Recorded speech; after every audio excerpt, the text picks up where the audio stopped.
So, according our today's agenda, I believe that Bartek can start and show his contribution during the current week regarding the default source and regarding the default source.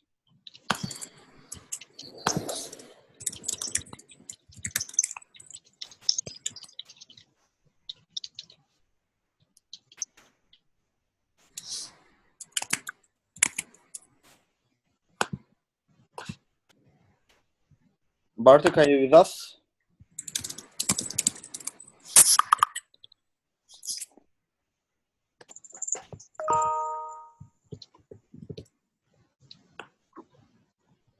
Okay. We can wait for Bartek a little bit, but let's switch to Alessandro.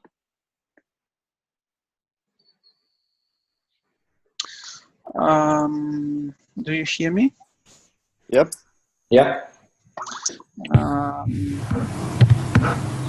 Actually, as discussed before the call, I don't have updates regarding source code, but my next steps will be that of creating the inventory sales module. So we may discuss with Mark what can be the next feature that we can implement, maybe related to big orders.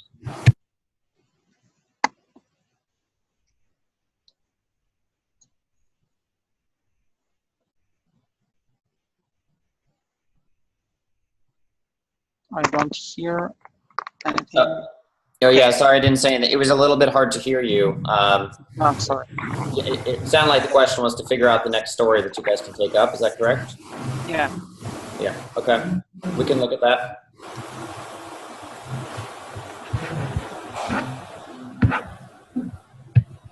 I hear some background noise. Yeah. I don't think it's on mine, but probably it's from me. Do you hear me now? Yeah. Oh, okay. I have an issue with my microphone. It's strange. Okay, but I can talk right now. Yeah.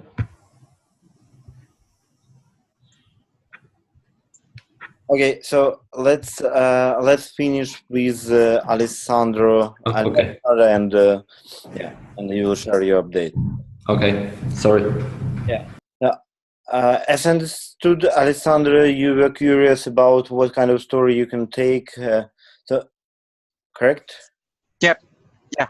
Because I have to move forward to implement the inventory sales module, which will actually bind our logic from inventory to the sales. So that will be the module that will contain sales logic. So, for example, back orders and also placement of reservation upon checkout. But probably we can discuss with Mark about which is the very next step about stories, and if back orders is something that can that should be related to maybe the sales channel, since now it is a topic related to a global configuration or product specific configuration, but probably having the possibility to bind back orders functionality to sales channels, maybe sources. We can discuss about this maybe with the product owner. what do you see are the advantages in adding that additional binding capability to those two? No, I'm just asking if you think that we need to think about binding backorders functionality somewhere else. Otherwise, at the moment we have it on global scope or on product scope. That's it. Just speculating about functionalities related to sales and inventory. Okay. Yeah. So the question is that currently we have ability to switch on the backorders functionality just on a global scope, and we have an ability to override the backorders on a product scope. Yeah. So having like taking into account that we will have sales channels which are assigned to the stocks, whether it makes sense to have back orders to be configured on a sales level or on a stock level instead of the global one, or is it okay to have the global configuration of the back orders? What do you think? Yeah, I think it's okay to continue with the global configuration. Also, given that we tried to do an MVP here, and the most important configuration is that override on the product by product level, which we already have. Mm-hmm. So I think if we continue with that, it will be okay. Okay. So so that actually will mean that if we switch on backorder functionality, that will switch on backorder for all existing stocks we have.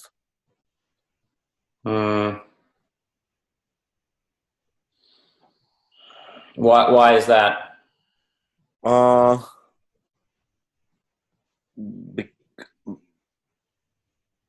Because the global functionality affects all the existing stocks.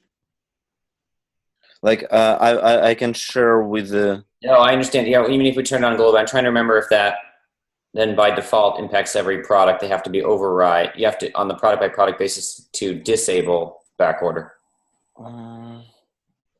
which would make sense. Yeah.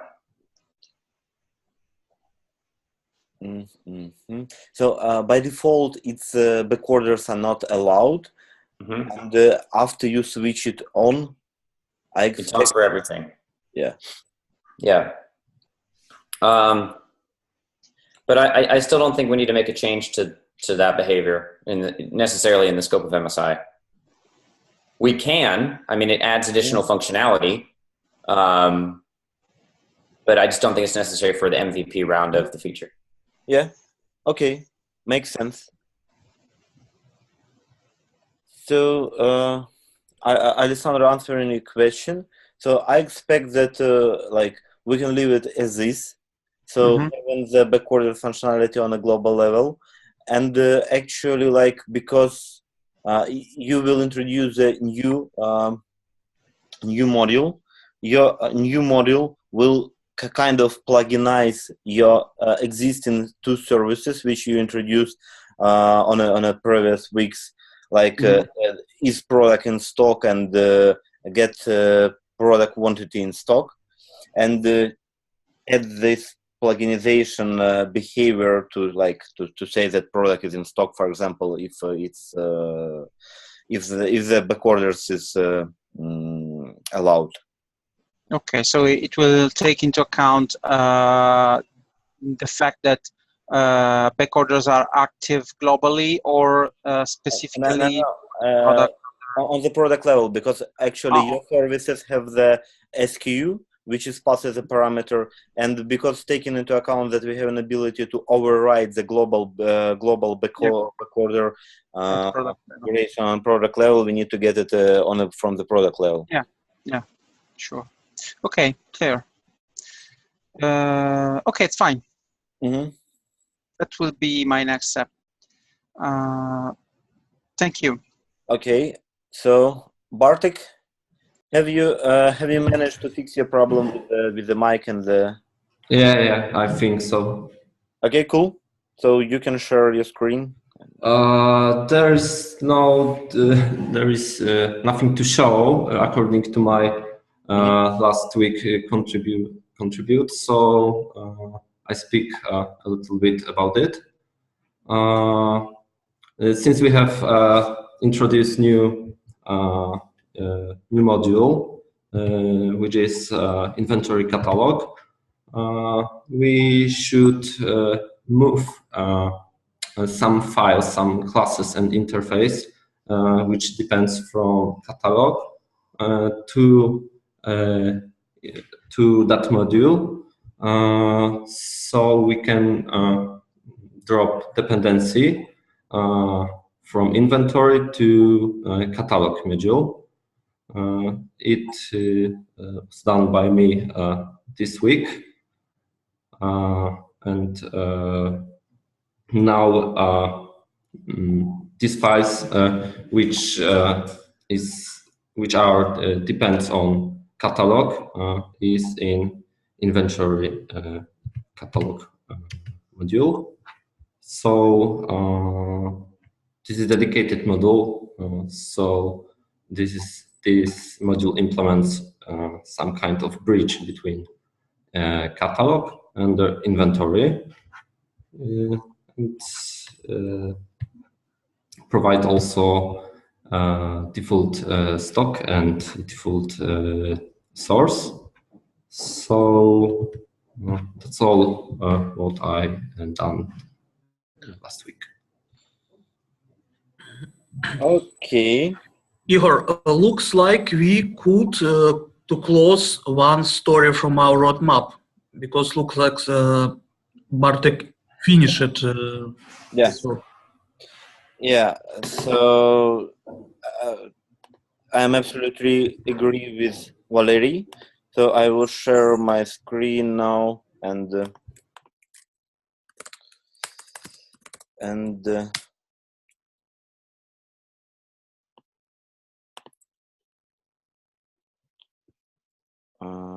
wiki.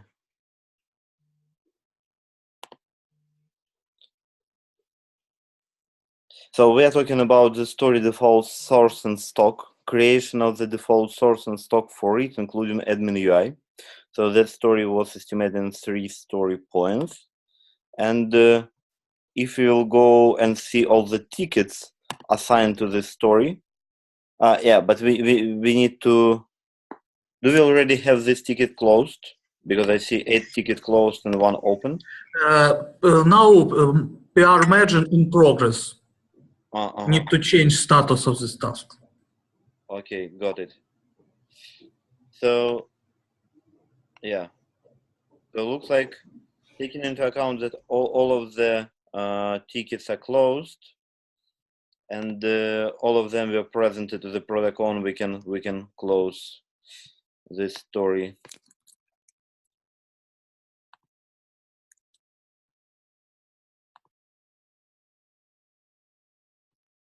Okay, done. So the next one I will show you update from Thunder. Unfortunately, Thunder could not join us, but actually he recorded a video. So I will. If you're watching this video, that means. Can you hear it? Yeah. Yes. Okay. I am no longer in reach of Wi-Fi. I'm flying out of Romania at the moment, so we made this as a backup. Today we're going to talk about validating source items. Now, the reason we created this, well, actually, I did, and it was because Valerie told me, but the reason why we did that is because we do not know what kind of data is coming into the web API at the moment that client is calling it.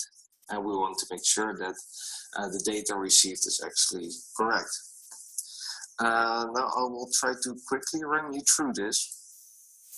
What actually happens is there is a very simple way of defining what kind of validation we have. In this case, we want to make sure the SKU is correct, source ID, quantity, and status. Also, we specify the validator chain that is actually called on this object. And then when the command source item save is executed, it will validate the items by running through them. And a validator looks something like this. So in this case, it just checks if the SKU string is not empty, or if the status is a known status. This one is actually just a bit more complex because it gets an array with source options. And this way we can make sure that the data we do expect, and we do need to create the link between a product and source, is correct. So we covered it with a test. The test the API. The API you can see here, and the test is here. And as you can see, we test for a host of cases like empty, white spaces, unknown, so an unknown status, etc. And this way we can make sure that also in the future the testing is done in a correct way. Thank you for listening, and let's move on to part 2. So that was the first pull request which delivered Sander regarding the validation of the source item. And here I'm running the second presentation devoted for his second. Welcome back to part 2 of making pull requests in Romania. First of all, I would like to start with thanking Eugene and Valeri for actually helping me to set up Magenta 2, because I horribly failed at doing that myself. I would not be having this presentation without having the help of 2 core developers to install my setup. Continuing, they asked me to work on an item where I was adding 2 new web APIs for getting a list of source items and saving source items. As you can see, again, it's very easy to introduce these. It only took a couple of lines of XML, and we basically had our mapping from URL to the actual model. Then, since there is a separation between the inventory and the inventory API, in inventory API you actually work with interfaces that are then via the di.xml translated to the actual model in inventory. So, for example, here we have the get list and delete actions on items, and this is basically it. This is all you need to do to expose it as an API. Now, of course, the actual business logic was already created in a previous stage, so this is same goes for save interface. Now, this for the test get list, we need pictures that actually create the source and then source items, and then we can call the API. Sorry, we have some echo. Number of products that we expected, with the filtering that we expected, the sorting that we expected, and the page that we expected. Nothing too fancy, I think. Actually, it's pretty basic stuff. It works well. For the delete, we did not yet have a test, simply because we were not sure how to do that. It's hard to isolate something like that. And then for the save, we did the same thing, where we saved an item, and then actually called the getList method to see if we would get those items. So that's one way to test if the saving worked. And that's it for the source item web API part. Thank you for listening. So thank you, Sander, for helping us with increasing web API test coverage for the stock item. I hope you will hear that appreciation in a YouTube video recorded after this presentation. So, Valery, do you have any update for the indexation, multidimensional indexation? As I know, Vitaly continue work on indexing. He has pushed some code, but he is not completed, and he going to work on this tomorrow on maybe on Sunday. Okay. Also, I would like to notice after finishing task which show Thunder, we have 200% with full fulfillment coverage with our API functional test. Sorry, 200? 100% fulfillment, full coverage with API functional test. Cool. That sounds like a very good coverage. Yeah. Taking into account that we have pretty much of web API already created, so it's pretty good achievement. Okay, so one more small update from me.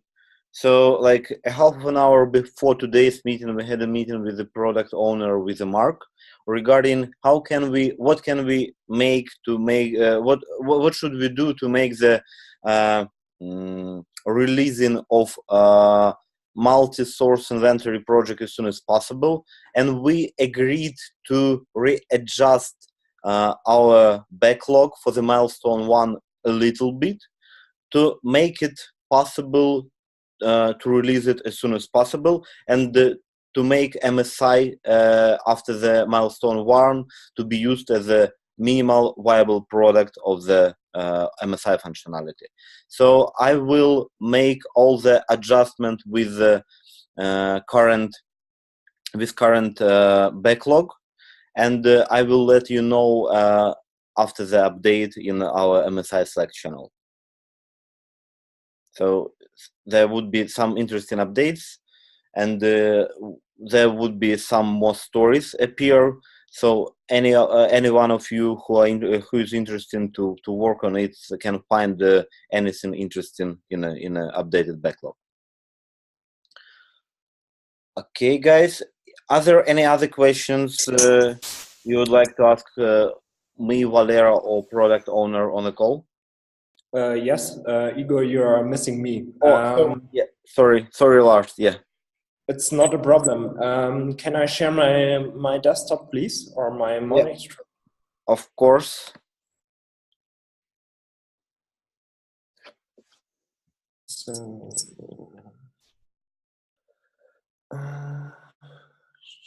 wait a second, please. So, you see my desktop? Yeah. Okay. So, my question is, I'm fighting currently with the importing replace command. You see, I already implement many tests in the integration part, wrong behavior, append behavior, delete behavior, and the last behavior is replace. And yeah, I have one question about deletion and how it will be works, or how it must be works. For that, I prepare an example. This is the current table state. We have 6 we have 6 source items in there, and with 2 SKUs. And here you see we have already some quantities and some status. After that first import, I import the second import CS file with the replace command.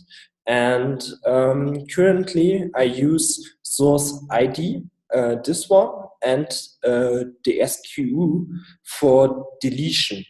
But I read already in the alt in the, importing part, okay, after if the SKU is matching with the SKU in the table. This is my table.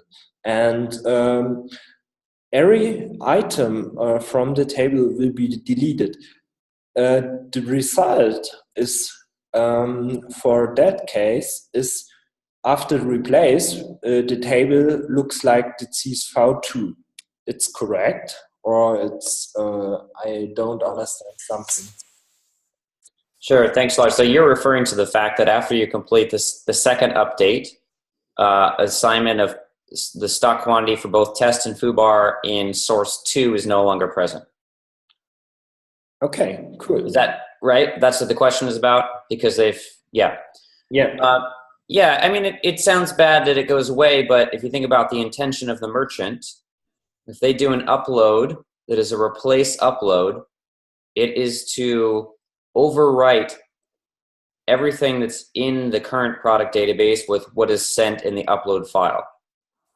So, of course, as a merchant, you have to be careful doing that, but the correct behavior is that the table will reflect what you show in import 2 after import 2 is completed. Okay, great. Okay, then I will finish my test today at the evening. We have already 67% and 84 lines covered. And if I fix my test, I think we have nearly 90 or 95% coverage with the integration test. And also, I will implement 1 or 2 more unit tests for the serializing part there, and then it's. I think we have a great coverage, and I already implement many cases in my integration test. If I open, it's really a big behavior test. And okay, with this information I can finish my task today at the evening, and I can start next week with the exporting part on the Magento contribution week. Lars, I just noticed that in your code, for example, you already have the source item get source ID, and following the PHP 7 contracts, you no need to scroll up. Please scroll down a little bit.